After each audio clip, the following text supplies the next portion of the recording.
Hey everybody, welcome to the Weekly Wisdom. Man, I am still on fire coming down off of the Edge last week. Now, I did the last week's Weekly Wisdom the day before the Edge and the IE party started, just in hopes it was going to be great. And I have to tell you, wow. Every year, my team and I, we get together and we say, last year was amazing, can we top it?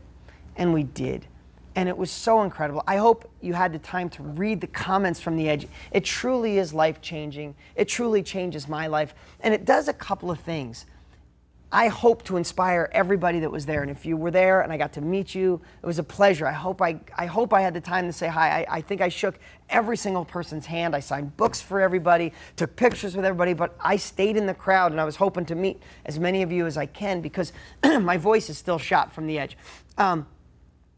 Because when I can live inside your world, it allows me to be a better educator. When I know what your fears are, when I know what your challenges are, when I know what stops you, and when I know what inspires you and keeps you going and gives you the tools, when I'm on the ground with 300 of my most amazing students sharing with me and everybody giving me a different technique, some on mindset, some on real estate, it gives me a year's worth of energy to go in and say, you know, here's what's really cool. I'm going to digress for a second, just like I did when I was on stage.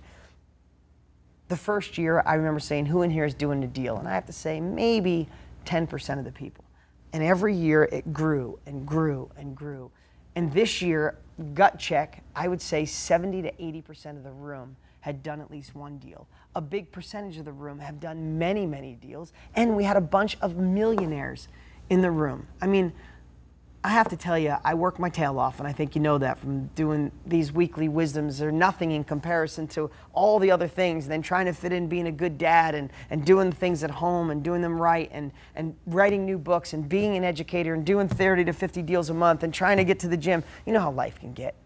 And sometimes, no matter how much I'm inspired, sometimes like, whoa, this is a lot. And then I go to the Edge, and I meet you guys.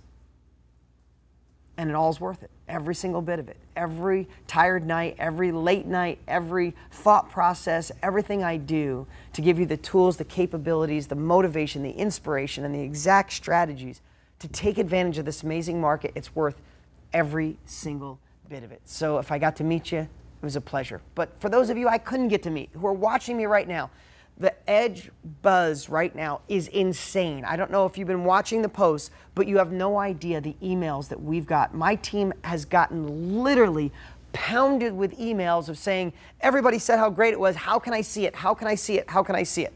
Well, let me be transparent. Usually we take our time, we edit all the footage together, and in several months we make the Edge home study course. So many of you have it. We make it available to you. We give you a great payment plan, and we do it. That's usually months away.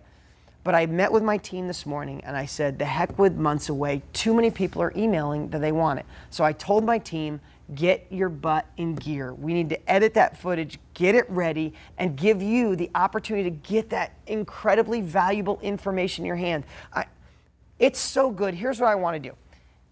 This is it. This is what we're doing. In the next week or two, be on the lookout for a live cast that I'm going to do. Here's what I'm going to do. I'm going to take so much of the great footage from Joe Jurek and Jen Gray and Gina Heredis and Andrea Wiley and Matt Larson and myself and so many other great, Ali. Oh my God, Ali blew people away. Jen Gray made the entire audience cry and inspire them. I never saw in my entire life of doing this that when Jen got off stage, there was a hug line.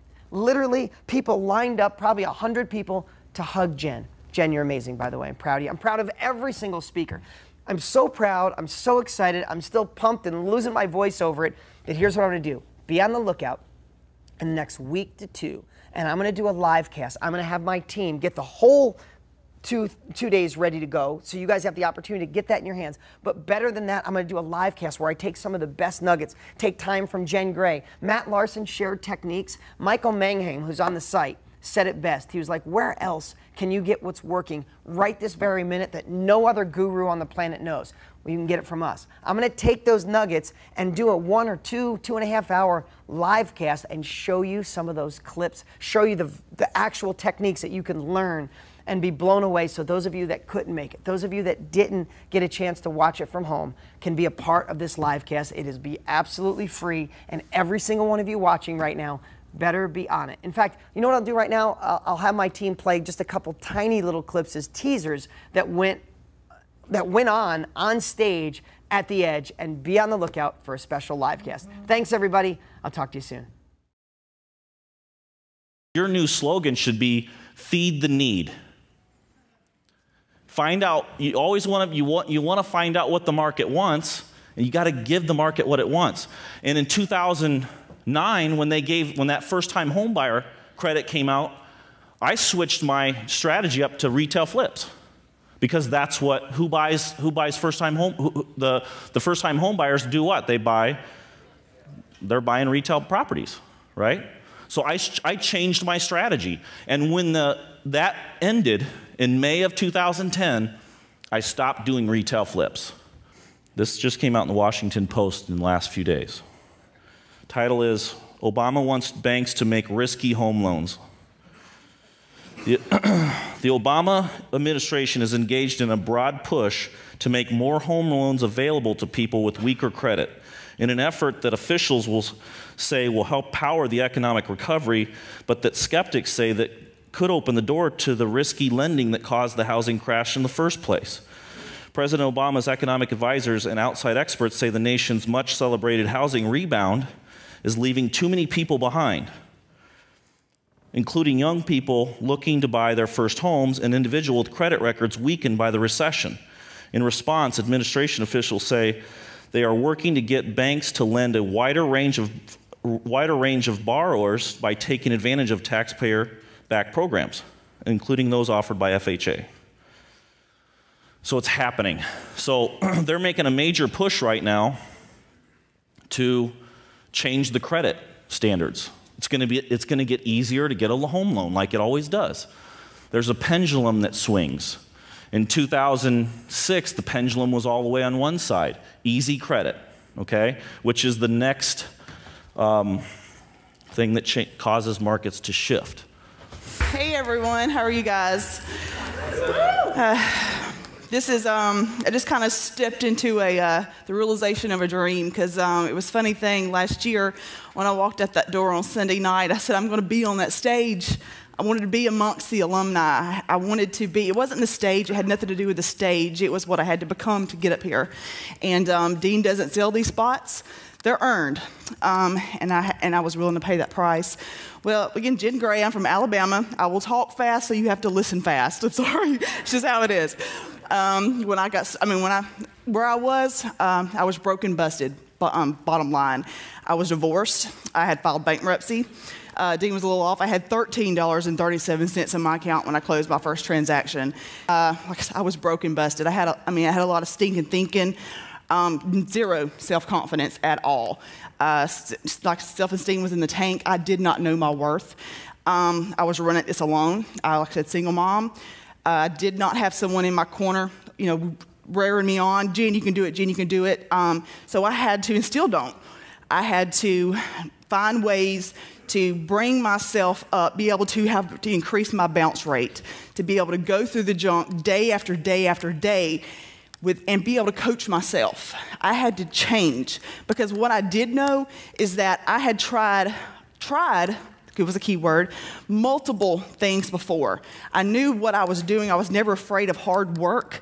Like I said, I worked as an accountant. The nights I didn't have my son, on Tuesdays and Thursdays, I bartended when I got off work from my full-time job, and then every other weekend I pulled double shifts, Saturday and Sunday, and in between that I cleaned houses. So, I was willing to work, just was in the wrong vehicle. I had to get up every single day and decide I was going to win. I had to decide I was going to be successful no matter what. I had to be deliberate and conscious of my efforts and my work, because I found myself that I would allow myself to be doing that busy stuff. Oh, well, I needed to make the call to the seller, and follow up on that, set appointment to view the property, but I gotta go get those clothes out of the dryer. You know what I mean? And I would go do that, and somehow I would freakishly psych myself out, thinking I was moving forward, doing something, when I was doing stuff that didn't matter.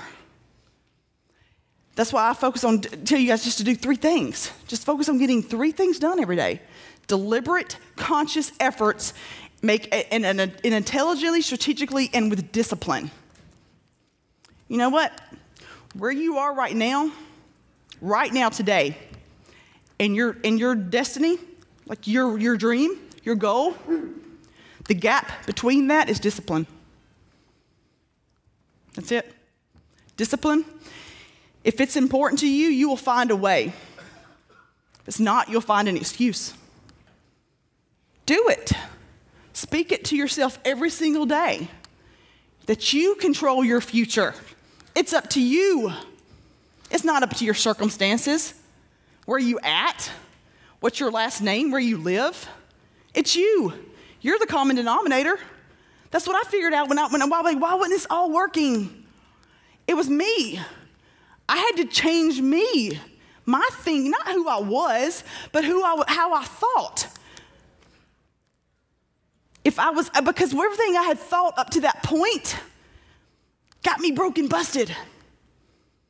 Jen didn't do so good. I had to employ different attitudes, different thought processes.